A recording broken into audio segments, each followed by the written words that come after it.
in the spectrum, in the spectrum of romantic relationships, there are actually 4 levels. The first stage is what you may call as crush. I'm sure many of you have heard this word, and many of you have also experienced it. It can happen very young. You just feel nice staying around a boy or a girl who looks sweetly at you, smiles at you, or who is kind to you. You feel like you and he or she like each other. Now that's a crush, and it passes away with time. It really doesn't stay strong. There is really no bond there. The second kind of experience is an experience of infatuation. Infatuation is when you begin to obsess over someone.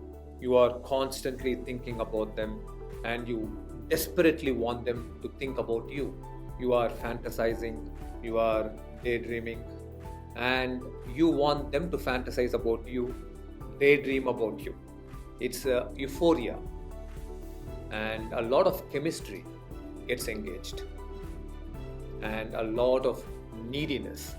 In fact, you get infatuated more often actually when you're in a low. When you're not feeling so good, and you're not happy, you're in a low, and then someone comes along and gives you attention. And what's happening at that time? You actually have a bleeding heart, a suffering mind. Throughout your life, you'll keep falling in and out of infatuation if you are in this state. But infatuation is also so much centered around the I. In all your fantasies, in all your imaginations, the I is becoming bigger and bigger. It is a pleasure you are deriving by imagining how important and how significant you are for each other. And there is a lot of bitterness when your infatuation is not reciprocated. It in fact turns to hate. The third stage, and this is an important one, this is discovering heartfelt connection. Only with heartfelt connection do enduring relationships and mutually nurturing relationships begin. You have had some awakening, an experience of awakening where your heart has opened to feeling what the other is feeling. Even though there are moments you are centered in yourself, there are many, many moments in this relationship where you are centered in the other, where you feel what the other is feeling. You feel the other's joy, you feel the other's sadness, you feel the other's anxiety. You are sensitive. You want to bring joy to the other from the space of sensitivity. You want to bring the other out of their inner unhappiness. It's an experience of fullness and ease. When you awaken to heartfelt connection, you definitely feel it towards your romantic partner intensely.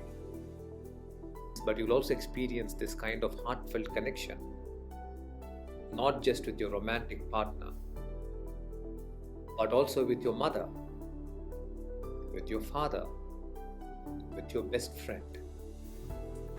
Because you as a human being are now transformed.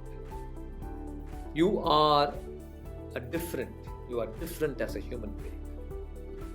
You are not isolated. You have gone past the boundaries of selfishness,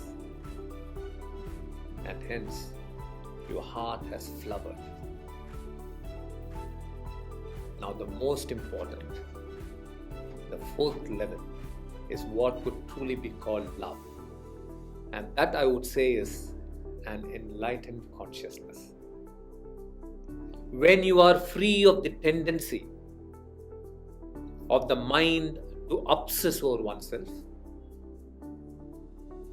when you are able to be more in the now, then the other person looks like a miracle.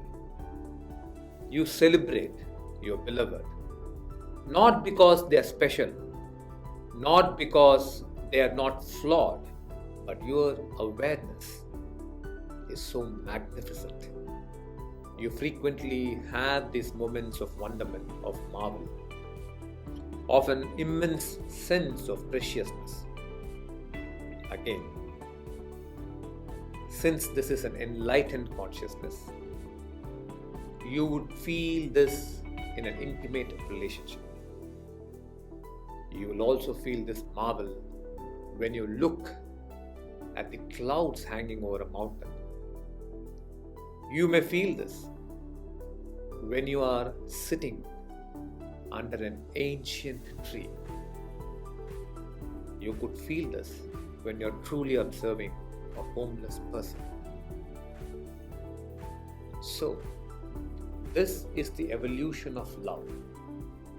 I would want every one of you to see where you are and take your evolution further.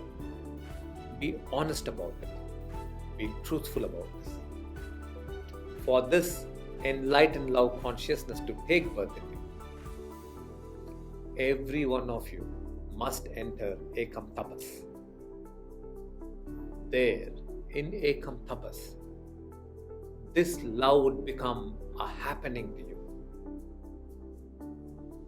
For this love is a realm beyond the ordinary conflicted mind.